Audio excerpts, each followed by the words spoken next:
Thank you for clicking on this video. This video will discuss the vocoder of the Nord Modular as well as the Micro Modular.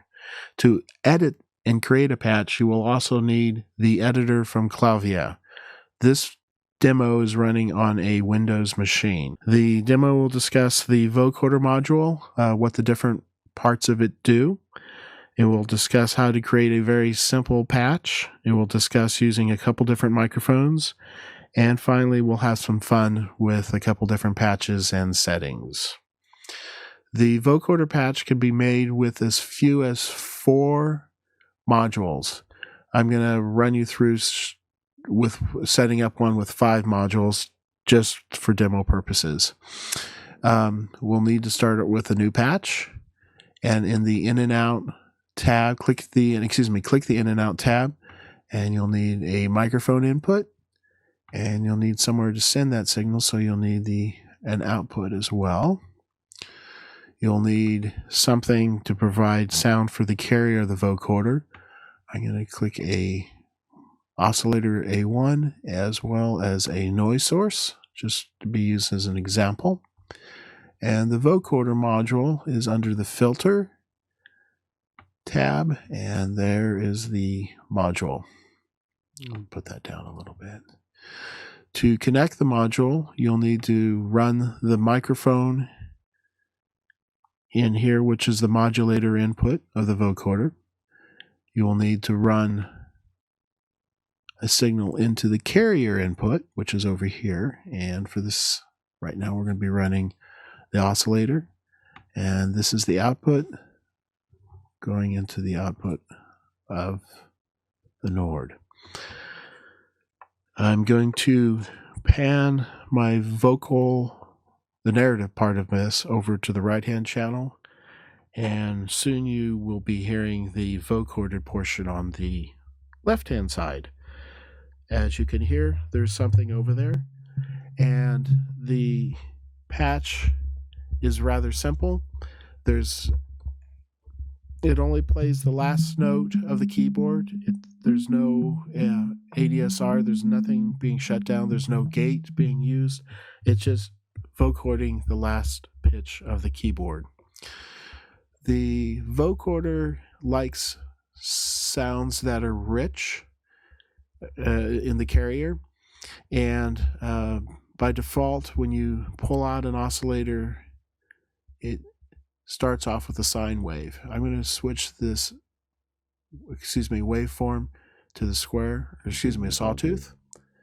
And as you can hear, as the sawtooth has more harmonic content than the sine wave, the intelligibility of turn that up a little bit, the intelligibility of the vocoder is improved. I'm going to disconnect it here, and we're going to run a noise into the vocoder, and as you can hear, it changes. Obviously, it changes the sound. Now we're going to discuss a little bit about what the different controls of the vocoder do. Okay, as you can see, the vocoder has 2 inputs. As I had already mentioned, the carrier input is plugged in here. The carrier is the signal that is processed by the vocoder, by the modulator signal, which comes in here. The vocoder on the Nord has 16 bands, but you are not limited to or required to use all 16 bands. You can actually turn off all the bands if you wish and pass no signal, but you can have as few as a single band. Not terribly interesting sound, but it is possible. Below the modulator input is a high frequency emphasis. I'm going to click on this, and as you can hear, it literally increases the high frequency to improve the intelligibility of speech. It's highly dependent on what is going in to the carrier signal, so you may or may not need it. If you have a signal that's a little bit duller, it helps. Let me go back to something that's a little bit less harmonically rich. and you can hear a little bit of a difference, but not huge. I'm going to turn that off. If you're not sure if you have signal feeding in, or you want to check the quality of the signal coming in, you can hit monitor, and the monitor bypasses the vocoder and passes the modulator signal directly to the output. I'll turn that back on, or back off. And here are the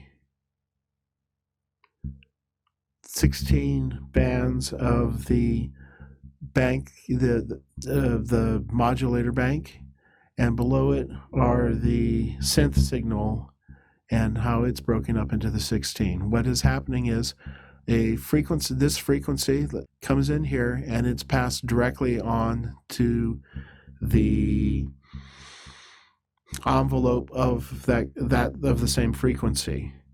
You can change how that is shifted, so you can change it to go up by pressing these buttons, or you can go back straight 1 to 1, or you can have it go down, or have it go down 1 or 2. You also have the ability to invert, so all the low frequencies are being switched to the high end of the carrier to control it, and vice versa. You also have the ability to do a random, and actually we've found some patches that are pretty interesting using random. If you do find something that you like using random, be sure to save the patch. Up here you can hit save, because the likelihood of finding that same sound again is rather remote. I'll go back to 0 and we'll discuss the reroute buttons real quick here. So unfortunately there's no way of turning off all the different banks as far as we know, so you need to go through here and turn them all off. Okay, a little bit of editing so you don't have to sit and watch me turn down all the reroute buttons. So I think it may be best just to press some of these and show you what's happening. So when a low frequency part of the modulator signal is fed in to the carrier, I can select what frequency affects that part of the carrier signal. So if I actually have a lot of lows in the voice, so I can create a high end like that. So whenever there's something, a low frequency, it modulates the upper portion of the carrier signal, or upper harmonic portion of the carrier signal. But if I talk way up here, there's not quite as much. I can't change my voice very well, but if I drop it back down, you can hear how it opens up the envelope followers for that area of the signal. Now I'm going to go back to that, and that concludes the explanation of the vocoder module, as well as a very simple patch. One moment, please. Here you have a little bit more developed patch. I am taking the gate off the keyboard and controlling an ADSR with that. The ADSR is deciding when the signal is going to be passed through to the output, or the vocoded signal is going to be passed through the output. There also is a added oscillator as well as a mixer, so I can control the amount of signal that's being sent to the carrier from oscillator 1, oscillator 2, as well as the noise. I've also added another mixer here, which is taking the input from the audio, and it lets me pass through a certain amount with the vocoded signal to improve with intelligibility. Let's go to some examples, or what this allows me to do. So the first is the ADSR. The ADSR simply lets me turn off the vocoder whenever I want, and it's still tracking the keyboard pitch. So I can do things like this and just have things cut in and out or whatever, and it offers a lot more control with that ADSR. And let's switch over to just a solid signal, and I will gradually add more of the unvocoded signal, and you can see how it improves the intelligibility. But you probably want this mixed in fairly low. 1, 2, 3, 4, 5. If it's too hot,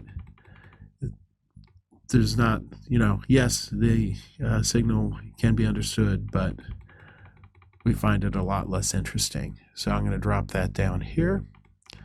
And also, let me turn that down all the way just for the example. And let's bring in a second oscillator. So the second oscillator lets me change the sound a little bit. As you can hear, I can change the waveform, and I can change the pulse duty of the waveform, so I can start getting fairly interesting sounds, or actually a lot more interesting sounds than the stock single oscillator setup. And I can bring in a little bit noise to help with, again, the intelligibility of the vocoder. And let me drop that. I'm going to drop this down an octave, and you can really start getting robot voices. Oh, I forgot to mention the output gain. The output gain is to increase the gain so you don't have as much loss in the signal. So this is an example, and if I play the keyboard, it's sounding more like a traditional vocoder when you think of a vocoder. Yes. And we're going to play around a little bit more, and we'll be back in a second. And here's another example. A little bit more involved, as you can see, but a lot of fun, like most of the patches of the vocoder are or can be. This is an example of a couple different microphones being processed through the vocoder. This is a Shure model SM57. Again, this is a Shure model SM57. This is a Shure model SM58. Listen to the difference in the high frequency component compared to the 57. Again, this is a Shure model SM58. Again, this is a Shure model SM57. Just playing around. Here's another one. Not terribly interesting, but we encourage you to play. And that is it. I hope you enjoyed this video, and I hope it encouraged you to play around a little bit with the Nord Modular or Micromodular if you have one. As always, please subscribe and give us a like, or if you don't like it, give us a thumbs down. We appreciate all feedback. Thank you again.